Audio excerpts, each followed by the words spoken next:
Chief minister, इससे भ्रष्ट chief minister कभी पैदा नहीं हुआ, ना कोई इतनी इससे भ्रष्ट कोई पॉलिटिशियन पैदा नहीं हुआ इंडिया के अंदर। सब झूठ के अलावा वो अरविंद केजरीवाल जी कुछ बोलते ही नहीं है। मैनिफेस्टो में कि हम संजीवनी योजना लाएंगे और बुजुर्गों का फ्री इलाज कराएंगे। कराएंगे कैसे, कहाँ से?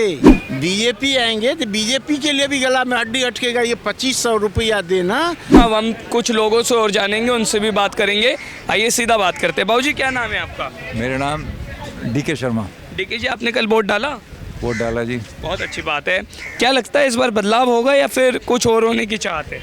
देखो जी, चाहत तो हमारी है बदलाव हो, अब ये पता नहीं होगा नहीं होगा। चाहत तो मेरी है बदलाव हो। बदलाव हो, इसके पीछे क्या कारण मानते हैं? इसके पीछे भ्रष्ट चीफ मिनिस्टर, इससे भ्रष्ट चीफ मिनिस्टर कभी पैदा नहीं हुआ, ना कोई इतनी इससे भ्रष्ट कोई पॉलिटिशियन पैदा नहीं हुआ इंडिया के अंदर, जो कि पब्लिक को सरेआम गाली दे रहा है कि जहर भेज दिया, नदियों में जहर मिला दिया। ये तो पाकिस्तान ने आज तक नहीं कहा कभी। इतनी नदियाँ जाती है पंजाब से और कश्मीर से वहाँ पर, ये तो कभी पाकिस्तान ने भी नहीं कहा। बच्चों की कसम खा लेगा सरेआम। हम, मेरा बच्चा है, मैं उसके लिए ज़िंदगी में सारा बढ़ त्याग दूँ मैं उसके लिए। बच्चों की कसम खा के फिर उनकी इतना मक्कार आदमी है। तो इसलिए आपने जो है बदलाव के लिए वोट दिया। देख करा क्या है इसने, इसकी ये कहते हैं जी हमने बिजली दी। बिजली तो शीला दीक्षित ने दी है। प्राइवेटाइजेशन शीला दीक्षित ने किया है। बिजली में सुधार था शीला दीक्षित ने किया था। ये तो प्राइवेट प्लेयर्स के हाथ में, वो तो बिजली देंगे ही देंगे, उनको पैसे का बन है। ये गवर्नमेंट थोड़ी है कि बिजली नहीं आई तो नहीं आई, उनको बिजली देनी पड़ेगी। तो इसलिए आप क्या कहना चाहेंगे? ये इनके वादे थे कि पराली से मैं बिजली पैदा करूंगा। कब पैदा करेंगे बिजली?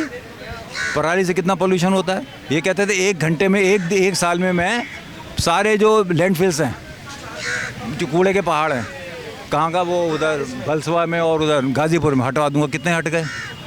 कितनी गंदगी निकल गई, कितना पानी कैसा आ रहा है। बिजली को रोज स्कूल जाके देखो कभी। सब झूठ के अलावा वो अरविंद केजरीवाल जी कुछ बोलते ही नहीं हैं। तो इसलिए आपने जो उस झूठ को सजा दी है और दिल्ली में मतदान करके बदलाव की चाहत रखी है। बिल्कुल, चाहत तो मेरी यही है, बाकी राम देखो जी क्या होता है। बिल्कुल, अपने आप में खास होगा, दिलचस्प होगा। सर आपका क्या नाम है? राजकुमार झा। आपका क्या कहना है? बदलाव होना चाहिए। देखिए केजरीवाल जी जो पैसा लेडीज़ के लिए या पुरुष के गच है, इवन बीजेपी के भी अगर आ जाते हैं तो अगले साल उनके लिए भी गला में हड्डी हो जाएगा। जैसे पंजाब में नहीं दिए और यहाँ पर आम आदमी बोला, बीजेपी बोल रहा है वो 2100 तो हम 2500 देंगे। ये इतनी तो दिल्ली की बजट नहीं है। अगर पूरा आप दे देंगे तो आप काम कैसे करेंगे? वही कूड़ा का ढेर, जमुना की इतनी सफाई, ये कैसे करेंगे? कैसे?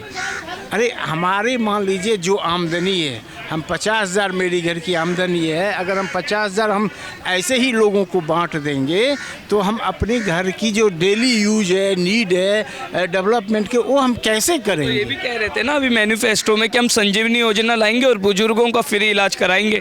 कराएंगे कैसे, कहाँ से? ये तो मूर्ख लोगों के झुनझुना देने के लिए ना बच्चों को। आप देंगे कहाँ से? आपकी बजट कितनी थी ये तो आप बताते। हमारी इतनी बजट है, इतनी सरप्लस मनी है जो हम आपको देंगे, ये तो बताए नहीं। हम देंगे, अरे बेटा तू देगा कहाँ से? रुपया छापेगा? RBI को बोलेगा एक अलादा से दिल्ली के लिए एक मशीन दे दीजिए, हम रुपया छापेंगे, लोगों को देंगे कहाँ से? आपकी बजट कितनी थी? ये तो मूर्ख लोगों की है जो समझता नहीं है हम दे देंगे। अगर हम नॉर्मल आदमी हैं, अभी हम आपको बोलें यहाँ बैठने वाले, हम चार्टर हेलीकॉप्टर से आए हैं, चार्टर से जाएंगे, तो नॉर्मल आदमी समझेगा नहीं कैसे बेवकूफ़ आदमी है। जो नॉर्मल आदमी तो समझ जाएगा, हाँ हो सकता है आए होंगे चार्टर प्लेन से, हैं। लेकिन थोड़ा भी जो समझदार होगा बोलेगा चार्टर हेलीकॉप्टर से होगा तो ऐसे जूता, ऐसे ड्रेसिंग सेंस में यहाँ बैठोगे। ये अपने आप में बड़ी बात है। ये सबसे बड़ी बात है। दोगे कहाँ से? सिंपल फंडा। अगर बदलाव चाहते हैं तो अगली जो सरकार बनेगी उससे क्या अपेक्षा रखते हैं? बदलाव उनके लिए भी गला में हड्डी अटकेगा।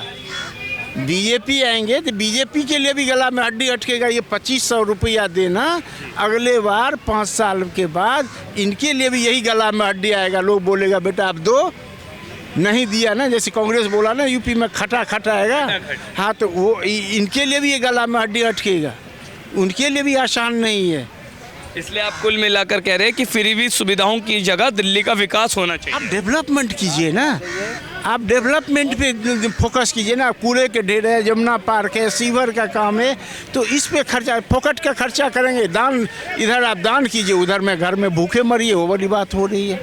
और कोई के अलावा कोई पोल्यूशन की बात नहीं करता। सबसे इम्पोर्टेंट चीज़ है बच्चों को आजकल कितना खराबी हो रही है, उनके लंग्स में प्रॉब्लम आ रही है। कहते हैं जब बच्चा पैदा होता था तो उसका लंग्स होते येलो पिंकिश होते हैं, अब वो ग्रेइश हो रहे हैं। उसकी बात कोई नहीं करेंगे ये। चलिए अच्छी बात है कि आपने वोट डाला और बदलाव की चाहत रखते हुए अपना मतदान किया। बिल्कुल, थैंक यू। बातचीत करने के लिए बहुत शुक्रिया। तो आपने देखा, हमने तमाम लोगों से बात की और उनसे जाना कि इस बार दिल्ली में उन्होंने मतदान किया तो क्या मुद्दे रही, क्या राय रही और दिल्ली में इस बार किसकी सरकार बनती हुई नजर आ रही है। देखना होगा जब 8 फरवरी को नतीजे आते हैं तब और क्या कुछ खास देखने को मिलता है। वीडियो जर्नलिस्ट गौरव के साथ चिराग जैन, सौगंध टीवी, दिल्ली। आप देख रहे हैं सौगंध टीवी, सौगंध वतन की।